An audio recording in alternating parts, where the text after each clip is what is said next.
زالے کا وجود کانپ رہا تھا۔ اماں، میں صرف آپ کی وجہ سے اس بدکردار عورت کے ساتھ نباہ کرنے پر مجبور تھا، مگر اب نہیں، مجھے اپنی نسل نہیں برباد کروانی، اس لیے میں آپ سب لوگوں کی موجودگی میں آپ سب کو گواہ مان کر زرمین کو طلاق دیتا ہوں۔ آج سے میری طرف سے یہ آزاد ہے، میں اس کو طلاق دیتا ہوں۔ اس نے میری وفا اور محبت کا احترام نہیں کیا، میں اس کو اپنی زندگی سے بے دخل کرتا ہوں۔ زالے کی آنکھوں سے قطرہ قطرہ کر کے درد کا پانی ٹپکتا رہا۔ بڑی دیر تک دونوں وہاں خاموش بتوں کی طرح بیٹھی رہیں۔ جب ٹھنڈ برداشت سے باہر ہوئی تو زالے اپنا اکڑا وجود لے کر کھڑی ہوئی۔ وریشے کی باہوں میں ہاتھ ڈال کر اس کو اپنے ساتھ گھسیٹتی سیڑھیاں چڑھتے ہوئے وہ ایک فیصلہ کر چکی تھی، یہ بے قصور لڑکی بے موت نہیں مرے گی۔ وریشے کو اس کے کمرے کے دروازے پر چھوڑتے ہوئے وہ بولی، وریشے، اللہ کی ذات جب انسان پر ایک در بند کرتی ہے تو ساتھ ہی دوسرا در کھل جاتا ہے۔ کل جب تمہارے گھر سے تمہیں کوئی لینے کے لیے آئے تو میں تمہارے ساتھ جاؤں گی، پتہ نہیں کیا ہوگا، پر اگر میں تمہاری مدد کرنے میں ناکام رہی تو پلیز مجھے معاف کر دینا۔ وریشے روتے ہوئے زالے کے گلے لگ گئی۔ زالے اپنے کمرے میں آنے کے بعد ساری رات نہ سو سکی۔ مائیں نی میں کینوں آکھاں، درد وچھوڑے دا حال نی۔ میں نے آپ سے ایک چھوٹا سا کام کہا تھا، آپ سے وہ بھی نہیں ہو پایا؟ جس کو سلاخوں کے پیچھے بھیجنے کے لیے میں نے لاکھوں روپے دیے ہیں، وہ سرے عام دندناتا پھر رہا ہے۔ ابراہیم نے اکتائی ہوئی نظروں سے چھوٹے بھائی کو دیکھا۔ ابراہیم، تم امیر تو ہو گئے ہو، پر امیروں والی خوبیاں تم میں نہیں آئی ہیں۔ تمہارے رویے سے صاف پتہ چلتا ہے تم ایک کچے چور ہو۔ اول تو ولی اللہ کو سچ معلوم ہی نہیں، زرمین کی اچانک موت ہارٹ اٹیک کی وجہ سے ہوئی ہے۔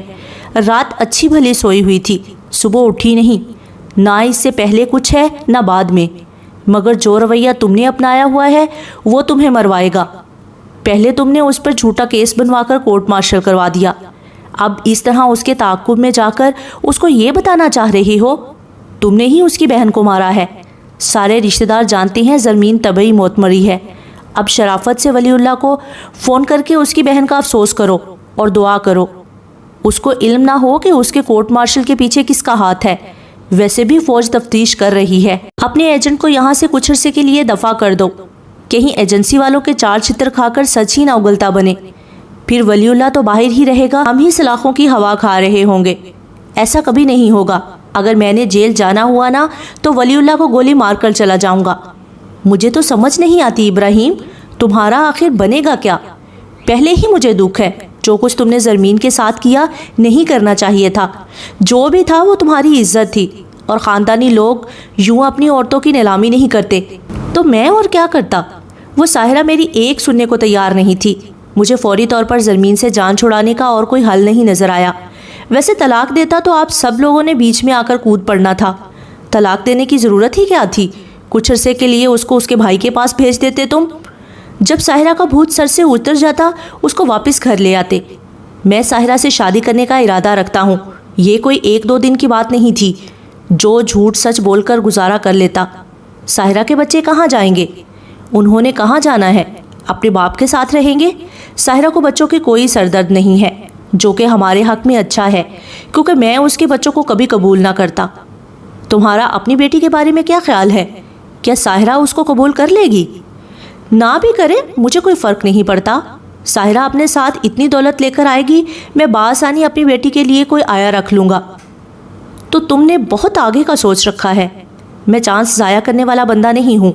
اب اس مصیبت کی وجہ سے مجھے دیر ہو رہی ہے، ورنہ اب تک میں اور ساحرہ ایک ہو چکے ہوتے۔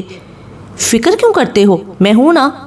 تم جاؤ اپنے پروگرام کے مطابق جہاں جانا تھا، میں دیکھ لوں گا۔ اگر ولی نے زیادہ مسئلہ کیا تو پھر دوسرا راستہ تو ہے ہی۔ اب کی نا اپنے بڑے بھائی والی بات۔ دونوں ہنستے ہوئے بغل گیر ہوئے۔ تم نے آج اتنا دیر کر دیا، کیا کلینک پر نہیں جانا؟ وہ شیر وقت کے بلانے پر باہر آئی تھی۔ نہیں، آج مجھے تھوڑا کام ہے، میں کہیں اور جا رہی ہوں۔ کیا شہر جا رہا ہے؟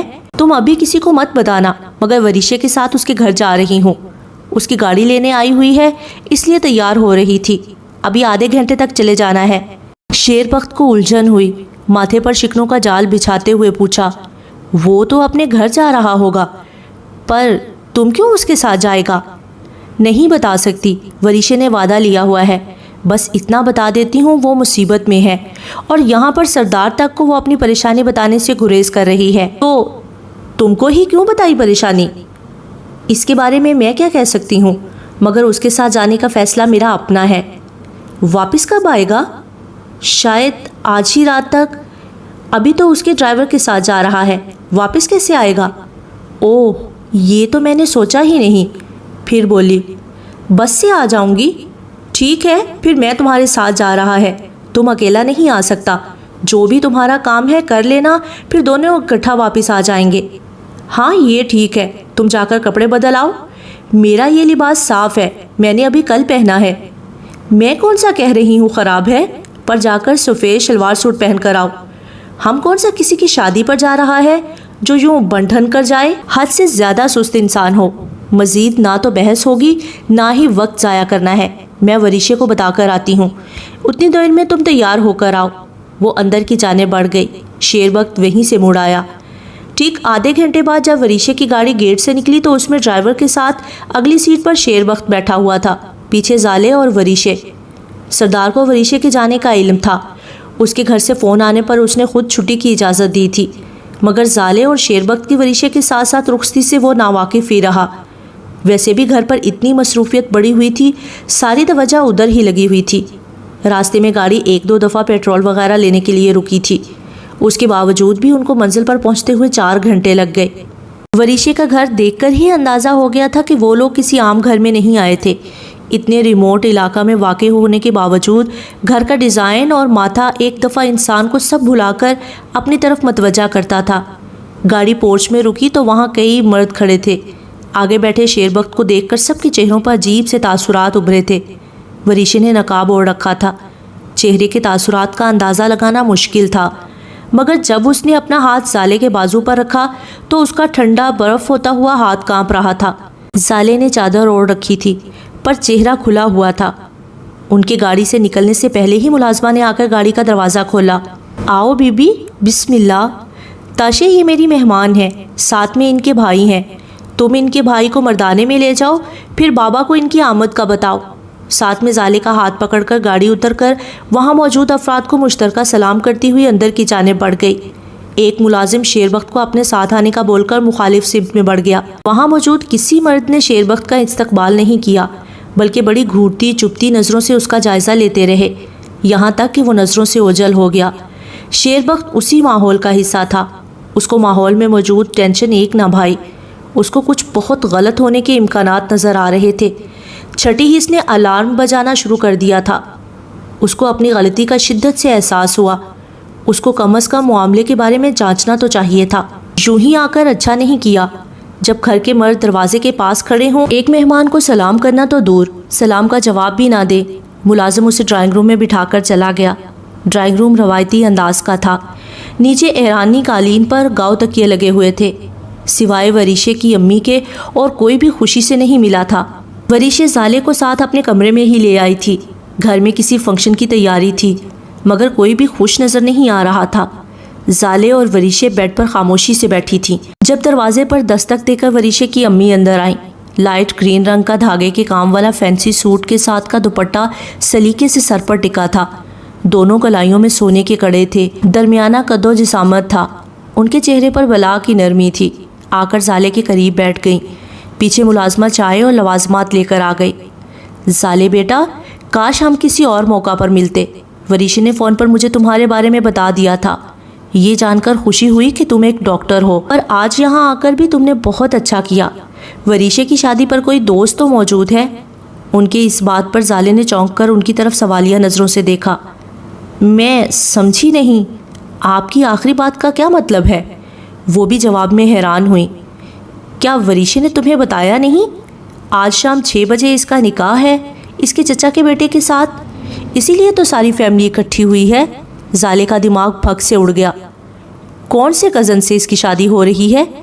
اس کے کون سا ڈھیر سارے کزن ہیں؟ چچا کے 2 بیٹے ہیں، ایک پہلے سے ہی شادی شدہ ہے، دوسرے سے اس کی منگنی کر رکھی تھی، پر کبھی خواب میں بھی نہیں سوچا تھا کہ آج کا دن اس طرح آئے گا۔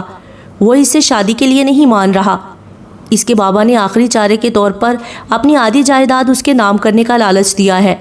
ماس جا کر بابا کو پیغام دے دو، میں مر جاؤں گی پر اس گھٹیا آدمی کے نکاح میں نہیں جاؤں گی، وریشے نے غصے سے کانپتے ہوئے کہا۔ ظالم فوراً اپنی جگہ سے اٹھ کر اس کے پاس آئی، کندھے پر ہاتھ رکھ کر تسلی دی، جبکہ وریشے کی والدہ کا رنگ فک ہو گیا تھا، کیونکہ اسی وقت دروازے میں ایک بڑا باوقار سا انسان ابھرا تھا۔ سفید شلوار سوٹ پر کالی واسکٹ، پیروں میں پشاوری چپل، سر پر سرداروں والی دستار۔ میں یہی سمجھنا چاہتا ہوں، ابھی جو الفاظ میں نے سنے ہیں وریشے، وہ تمہاری زبان سے نہیں نکل سکتے۔ وریشے دوڑ کر بابا کے سینے سے لگ گئی، ہذیانی انداز میں روتے ہوئے بولے گئی، بابا میرے پر اعتبار نہیں ہے تو اپنے ہاتھوں سے یہی گلا گھونٹ دو، پر مجھ پر یہ ظلم نہ کرو۔ بابا اس نے میرے پر جھوٹا الزام لگایا ہے، میرا کسی کے ساتھ کوئی تعلق نہیں ہے، وہ جھوٹا ہے، میں مر جاؤں گی پر اب اس سے شادی نہیں کروں گی۔ ایسی باتوں کا اب کوئی وقت نہیں ہے، میں نے تمہیں بیٹوں کے برابر سمجھا تھا، ساری برادری کے خلاف پڑھنے کو بھیجا، پھر تم نے یہ کیوں نہ سوچا؟ تیرا باپ سارے علاقے میں سر اونچا کر کے بولنے والا انسان تھا۔ وریشے آج میری حالت دیکھو، اس لڑکے نے بیچ بازار میں کھڑا کر کے میری پگڑی اچھال دی، کیوں؟ صرف تمہاری وجہ سے۔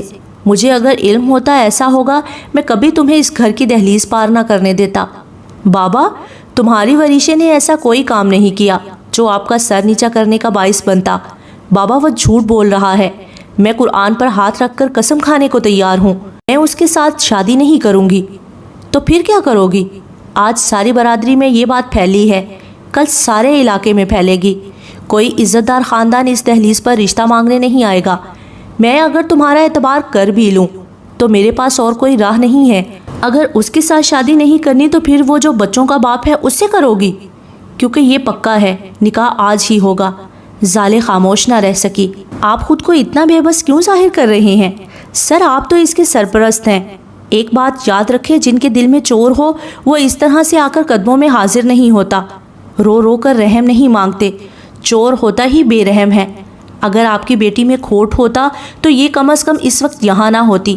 میں جانتی ہوں میں بہت غلط کر رہی ہوں، آپ کے گھر کا معاملہ ہے، مجھے اس میں بولنا نہیں چاہیے، مگر میں نے اپنی عزیز از جان ہستی کو ایک وقت میں اپنی آنکھوں کے سامنے اسی ظلم کا شکار ہوتے دیکھا تھا۔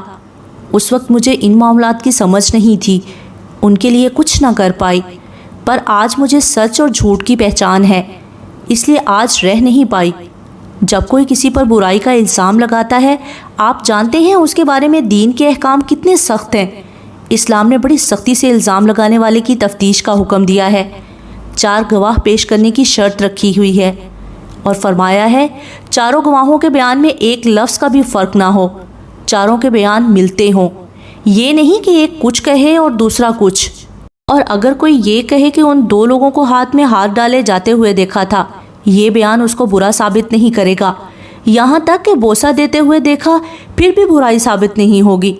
اسلام کہتا ہے کہ 4 لوگ ایک عورت کے بارے میں اللہ کو گواہ مان کر یہ کہیں کہ ان 2 لوگوں کو اپنی آنکھوں سے پورے یقین سے دیکھا تھا، اندھیرے میں نہیں روشنی میں دیکھا تھا، ان کے جسم ایسے مل رہے تھے جیسے سرما دانی سرما ڈالنے والی سلائی سے ملتی ہے۔ اور ادھر یہ ظلم کی انتہا نہیں تو اور کیا ہے؟ ایک لڑکے نے آ کر آپ کو آپ کی بیٹی کے خلاف بات کہی، آپ نے اس سے ثبوت مانگا، کوئی گواہی مانگی، اس کی تفتیش کروائی کہ کس بنا پر وہ آپ کی بیٹی پر ایسا گھٹیا الزام لگا رہا ہے؟ آپ تو الٹا اس کی منتیں کر رہے ہیں، بس کسی طرح اس کو بیاہ لے۔ جو آج اس کی عزت نہیں کرتا وہ ساری عمر اس کی حفاظت کیا کرے گا؟ جو آج اپنے دل میں اس کے لیے رحم نہیں رکھتا وہ کل اس کو پیار محبت کیا دے گا؟ سر وہ انسان اس پاک باز لڑکی کے قابل ہی نہیں ہے۔ اگر آپ پھر بھی زبردستی نکاح پڑھوا دیتے ہیں تو آپ اپنی بیٹی کے مجرم ہوں گے، اللہ نے اس کو آپ کے ذمہ لگایا ہوا ہے، کل آپ کو اللہ کے حضور پیش ہو کر جواب دینا ہوگا۔ آج دنیا داروں کا اتنا ڈر ہے، آپ ان کی باتوں سے بچنے کے لیے بیٹی کو درگور کر رہے ہیں، کل اللہ کے سامنے کس منہ سے کھڑے ہوں گے؟ کیا کہیں گے کہ کیوں آپ نے اپنی بیٹی پر الزام لگانے والے ظالم کو سزا نہ دی؟ آج آپ کی خاموشی زندگی بھر کے لیے آپ کی بیٹی کے کردار پر دھبا بن کر چمکے گی، ایسا دھبا جو اس کی آنے والی 7 نسلیں بھی نہیں دھو سکیں گی۔ سر آپ کی بیٹی نہ صرف بے قصور ہے بلکہ بہت بڑے ظلم کا شکار ہونے جا رہی ہے، اور یہ ظلم کوئی اور نہیں کر رہا، آپ کر رہے ہیں۔ دلاور بھگٹی حیرت سے اپنے سامنے کھڑی اس لڑکی کو دیکھتا رہ گیا، اس کی بیوی اور بیٹی بھی بت بنی کھڑی تھی۔ بڑی دیر بعد شکستہ قدموں سے چلتا آ کر کرسی پر ڈھہ گیا۔ یہ آج اس سے آدھی عمر کی لڑکی نے کیا کہہ دیا تھا؟ وہ اندر تک لرز کر رہ گیا تھا۔ اس نے ہر بات اتنی صاف اور کھلے الفاظ میں کہہ دی کہ کوئی ابہام ہی نہیں چھوڑا۔ آج تو قیامت کی نشانیوں میں سے ایک نشانی سچ ثابت ہونے جا رہی تھی۔ جھوٹے لوگوں کی عزت ہوگی، سچے لوگ ذلیل ہو رہے ہوں گے۔ ان کی بیٹی سچی ہو کر بھی ذلیل ہو رہی تھی، اور جو جھوٹا تھا وہ سر اٹھا کر سب میں گھوم پھر کر ہمدردیاں سمیٹ رہا تھا۔ یہ وہ کیا کرنے جا رہے تھے؟ وہ ابھی مردانے سے آتے ہوئے اپنے دامادوں کی سرگوشیاں سن رہے تھے، جو لڑکیوں کے ساتھ آنے والے لڑکے پر شک کر رہے تھے کہ وہ یقیناً وہ نہیں ہے جو بن کر یہاں آیا ہے۔ ایک دم وہ بولے، خاموشی میں ان کی آواز بلند تھی، وریشے، اگر تم سچی ہو تو اس وقت میں یہ نکاح روک کر تمہارے حق میں جو بھی فیصلہ کرتا ہوں، کیا تم اس کو قبول کرو گی؟ جی بابا، جو مرضی فیصلہ کریں، چاہے تو اس بچوں کے باپ سے بیاہ دیں، مجھے کوئی اعتراض نہیں ہے۔ وریشے کا لہجہ عجیب سا تھا، ٹھہرا ہوا، پرسکون اور بے نیاز۔ دلاور بھگٹی نکاح کی تیاری کا حکم دے کر وہاں سے نکل گیا۔ زالے کا دل کانپ کر رہ گیا۔ کیا اس آدمی پر اللہ رسول صلی اللہ علیہ وآلہ وسلم کے حکم کا بھی کوئی اثر نہیں ہوا؟ وہ مزید کچھ نہیں کر سکتی تھی جب وریشے نے ہی اس کو منع کر دیا۔ اگر وہ اپنے بھتیجے کی بجائے کسی سے بھی نکاح کروا دیتے ہیں، میں ہاں کر دوں گی۔ آپ نے میرے لیے وہ الفاظ بولے ہیں جو میرے اپنوں کی زبان سے بھی ادا نہ ہوئے۔ میں آپ کی احسان مند ہوں۔ اب آپ میری طرف سے بے فکر ہو جائیں، مجھے کوئی غم نہیں ہے۔ اب بابا جو فیصلہ کریں گے وہ میرے حق میں برا نہیں ہوگا۔ جس طرح انہوں نے آپ کی ساری بات بڑے تحمل کے ساتھ سنی ہے، مجھے اپنے بابا پہ پیار آ رہا ہے۔ وہ میرا برا نہیں چاہتے ہیں، پر ادھر کے رسم و رواج کے آگے مجبور ہیں۔ زالے کا وہاں دم گھٹ رہا تھا۔ انسان کے بنائے رسم و رواج اللہ کے حکم سے آگے ہیں کیا؟ وریشے کا ایک بڑا بھائی اور ایک بہن تھی جو کہ وریشے سے عمر میں چھوٹی تھی۔ اس کی بھابھی خالہ زاد تھی، باقی اس کی کزنیں، ان کے میاں، بچے سب ہی موجود تھے۔ 2-3 گھنٹے کی بات تھی۔ وریشے کی کزنوں نے اس کو سرخ جوڑا پہنا کر تیار کر دیا۔ میک اپ کے نام پر اس نے صرف لپسٹک لگوائی، پھر بھی وہ بھلا کی حسین لگ رہی تھی۔ زالے کی آنکھیں بار بار نم ہو رہی تھیں۔ وہ واپس جانا چاہ رہی تھی، مگر وریشے نے کہا، سارے ڈرامے کا ڈراپ سین دیکھے بغیر کیوں جا رہی ہیں؟ تھوڑی دیر بعد میں بھی یہ گھر ہمیشہ کے لیے چھوڑ کر جا رہی ہوں، تب آپ بھی اپنی راہ چلی جانا۔ آپ کا باڈی گارڈ ساتھ ہی ہے، اٹینشن بیٹھا ہوگا۔ اچانک سارے کمرے میں خاموشی چھا گئی۔ نکاح خواہاں کے ساتھ ایک تو دلاور بھگٹی تھا۔ دوسرے آدمی کو دیکھ کر زالے کو اپنی بصارت کا دھوکا لگا۔ بھلا سردار اس وقت یہاں کیسے موجود ہو سکتا تھا؟ پر جب مولوی نے نکاح شروع کیا، زالے کو اس سے بھی بڑا جھٹکا لگا۔ دلہے کا نام سن کر گھونگھٹ میں منہ چھپائے بیٹھی وریشے کے ہاتھ بھی کانپے تھے۔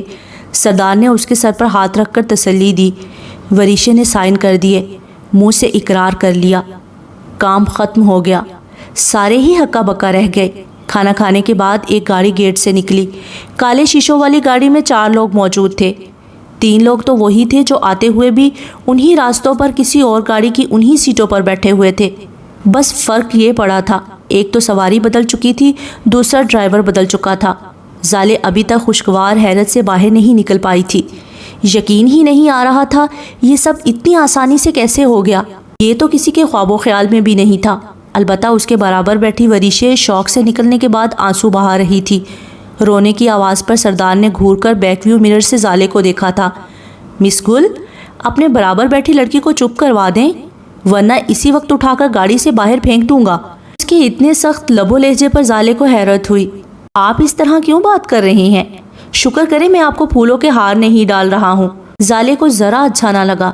آپ کو کوئی حق نہیں پہنچتا آپ میرے ساتھ اس طرح سے روڈ ہو کر بات کریں۔ ادھر سے بھی جواب ترکی بترکی آیا۔ مس گل، آپ کو بھی حق نہیں پہنچتا تھا، آپ میری اسٹوڈنٹ کی زندگی سے کھیلنے کی کوشش کرتی۔ ایکسکیوز می، آپ یقیناً مذاق کر رہے ہیں، کیونکہ میری وجہ سے ہی وریشے اس وقت زندہ سلامت ہمارے ساتھ موجود ہے۔ جی بالکل، اور اس کی ساری برادری جو کہہ رہی تھی، کاش آپ نے وہ سن لیا ہوتا، جن کے مطابق شیر بخت ہی وہ لڑکا ہے جس کے ساتھ وریشے کا کوئی چکر ہے۔ فار گاڈ سیک مس گل، آپ کا فرض بنتا تھا جب آپ کے علم میں یہ بات آئی تھی آپ مجھے بتاتی، تاکہ میں اس معاملے کو اپنے طور پر حل کرتا۔ مسٹر غازان، آپ کو بتانا یا نہ بتانا میری ذمہ داری ہرگز نہیں تھی۔ وریشے نے ہی آپ کو بتانا مناسب نہیں سمجھا، اور میرے خیال میں اس نے بہت اچھا کیا ہے۔ آپ معاملات کو کس خوش اسلوبی سے نبھاتے ہیں اس کی ایک جھلک تو میں بہت قریب سے دیکھ چکی ہوں۔ اپنی جان بچانے کے لیے جو شخص کسی اور کی بلی چڑھا سکتا ہے وہ کچھ بھی کر سکتا ہے۔ مس گل، میں آپ کو ہرگز بھی اجازت نہیں دوں گا آپ میری اس طرح انسلٹ کریں۔ مسٹر غازان، جو دوسروں کی عزت نہیں کرنا جانتے ان کو ایسا فکرہ بولنا زیب تو نہیں دیتا۔ میں آپ کے ساتھ مزید کوئی بات نہیں کرنا چاہتا ہوں، صرف اتنا جان لیں آئندہ میرے ہاسٹل کی کسی لڑکی کے معاملے میں آپ کو اپنی ٹانگ لڑانے کی اجازت نہیں ہوگی۔ میں تو جیسے آپ کے ساتھ گپے لگانے کے لیے مری ہی جا رہی ہوں۔ آپ بھی جان لیں جب کوئی بھی لڑکی میرے پاس آ کر مجھ سے مدد مانگے گی تو میں اس کو اکیلا نہیں چھوڑوں گی۔ اس کے بعد آپ کر لیں جو ہوتا ہے۔ مجھے چاہیے تھا وہاں نہ جاتا تاکہ آپ تینوں کی لاشیں مجھے پارسل کر دی جاتی، تب آپ کے ہوش ٹھکانے آتے۔ آئیں بڑی مددگار۔ وریشی اپنا رونا بھول چکی تھی۔ شیربخت ابھی بھی لا تعلقی سے گاڑی سے باہر دیکھنے میں مصروف تھا، جیسے اندر ہونے والی گفتگو سے دور دور کا بھی واسطہ نہ ہو۔ نہ ہی آتے تو اچھا تھا، ویسے میں نے آپ کو کارڈ بھیج کر نہیں بلوایا تھا، پھر آپ کیسے آ گئے؟ اس گدھے نے فون کیا تھا، اب ایسے معصوم بن کر بیٹھا ہوا ہے۔ وہ معصوم ہی ہے، وریشے کی ہمت جواب دے گئی۔ اپنی سیٹ سے کھسک کر اگلی دو سیٹوں کے درمیان آئی اور ہاتھ بڑھا کر اسٹیریو آن کرنے کے بعد آواز اونچی کر دی۔ استاد امانت علی خان کی آواز کے آگے سب کی آواز دب گئی، جو کہہ رہے تھے کہ چراغ توڑ جلاؤ بڑا اندھیرا ہے، ذرا نقاب اٹھاؤ بڑا اندھیرا ہے، مجھے خود اپنی نگاہوں پہ اعتبار نہیں، میرے قریب نہ آؤ بڑا اندھیرا ہے، وہ جن کے ہوتے ہیں خورشید آستینوں میں انہیں کہیں سے بلاؤ بڑا اندھیرا ہے۔ سردار کے فون پر ہونے والی بیل نے امانت علی مرحوم کو خاموش کر دیا۔ السلام علیکم۔ جی ہاں، جی نکاح ہو گیا تھا، سب خیریت ہی رہی ہے، ہم لوگ گھر واپس آ رہے ہیں، 1 گھنٹے تک پہنچ جائیں گے، اللہ حافظ۔ فون رکھنے کے بعد سردار نے اپنے برابر بیٹھے شیربخت کو ایک نظر دیکھا، پھر اس کے کندھے پر ہاتھ رکھا۔ دلہے میاں کیا سوچ رہے ہو؟ ادھر تمہاری اماں کو سب کچھ بتا دیا گیا ہے، وہ اپنی بہو کا انتظار کر رہی ہیں۔ نہ کرو سردار، آج تک میری ماں نے میرا انتظار نہیں کیا، مجھے تو یقین ہے کہ دروازے میں جوتا لیے کھڑی ہوگی، دیکھتے ہی میرا حشر کرنے والی ہے۔ سردار کا کہا ماحول کی ٹینشن کو تھوڑا چٹخا گیا۔ نہیں، اب تم بیوی والے ہو گئے ہو، کچھ عزت تو ملنی ہی ہے، اب تو اللہ ہی خیر کرے۔ شیربخت کی بات پر ایک دفعہ پھر سردار نے کہا لگایا، ساتھ ہی دھیمے سے انشاءاللہ بھی بول دیا۔ وریشے کے باپ نے اپنے بھتیجے سے بیٹی کا نکاح کرنے سے انکار کر دیا تھا۔ سارے مردانے میں اس فیصلے کے خلاف شور مچ گیا، کیونکہ آدھی جائیداد ساتھ آنے کا لالچ اب اس لڑکے کے پیر بھی مضبوط کر گیا تھا۔ سردار کے آنے پر اس کے مشورے سے دلاور بھگٹی نے اپنی بیٹی کا نکاح شیربخت سے کر دیا۔ وریشے کا بھائی اور کزن وغیرہ کوئی بھی اس فیصلے سے راضی نہ تھا، پر باپ نے اپنی خوشی سے کیا۔ سردار نے صرف اس سے یہ کہا تھا، شیربخت یہ ہی سمجھو سردار اپنی بیٹی تمہارے نکاح میں دے رہا ہے۔ جس وقت وہ لوگ گاؤں پہنچے 12:30 کا وقت تھا، مگر سارے ان کا استقبال کرنے کے لیے شیربخت کے گھر پر موجود تھے۔ گاڑی گلی میں نہیں جاتی تھی۔ زینی کے ساتھ ہاسٹل کی لڑکیاں پھول لیے کھڑی تھیں۔ جیسے ہی وریشے زالے کے ساتھ گھر میں داخل ہوئی، ہر طرف سے پھول برسے۔ تھوڑا سا غور کرنے پر علم ہوا پھول گلاب کے ہی نہیں بلکہ بہت ساری اقسام کے پھول اور پتے ملا کر نئی ہی قسم ایجاد ہوئی تھی۔ ساری لڑکیاں حیران تھیں، یہ وریشے کی اچانک شادی، اور وہ بھی کس کے ساتھ؟ کہاں اتنی امیر گھر کی لڑکی اور لڑکا کون سا ہے؟ بہت سی انکہی باتیں سب کی آنکھوں میں سوال بن کر چمک رہی تھیں، مگر دادی نے شیربخت کی ماں کو اچھے سے سمجھا دیا تھا۔ وہ اتنی آسانی سے سمجھنے والوں میں سے نہیں تھی، پر اس وقت شیربخت نے یہی شکر ادا کیا کہ وہ بغیر غصہ کیے وریشے کے استقبال کو کھڑی تھی۔ لڑکیوں نے اتنی رات ہونے کے باوجود تھوڑا گھڑا بجا کر خوشی کا اظہار کیا۔ چائے پانی کا انتظام کیا گیا تھا۔ سردار اور دادی کے کہنے پر جلد ہی سب لوگ صبح آنے کا وعدہ کر کے وہاں سے نکل آئے۔ سارا قافلہ ایک ٹولے کی شکل میں نکلا تھا۔ سب سے آگے زینی زالے کی باہوں میں باہیں ڈال کر چل رہی تھی۔ دادی کو ڈرائیور کے ساتھ گاڑی میں آگے بھیج دیا گیا تھا۔ لڑکیوں کے ساتھ باتوں اور لطیفوں کے باوجود زالے کی توجہ سب سے پیچھے دوسروں سے فاصلہ رکھ کر چلتے 2 افراد کی جانب چلی گئی۔ سردار کے ساتھ ایک لڑکی باتیں کرتی ہوئی چل رہی تھی، کبھی اس کا کہا گونجتا، کبھی سردار کا۔ زالے نے تیسری دفعہ گردن موڑ کر دیکھا تو زینب نے تعارف کروانا مناسب سمجھا۔ اس کے ساتھ اس کی منگیتر ہے، جو میری پھوپھی کی بیٹی بھی ہیں۔ اس کا نام سدرا ہے، پروفیسر ہے، اسلام آباد میں سرکاری یونیورسٹی میں پڑھاتی ہے۔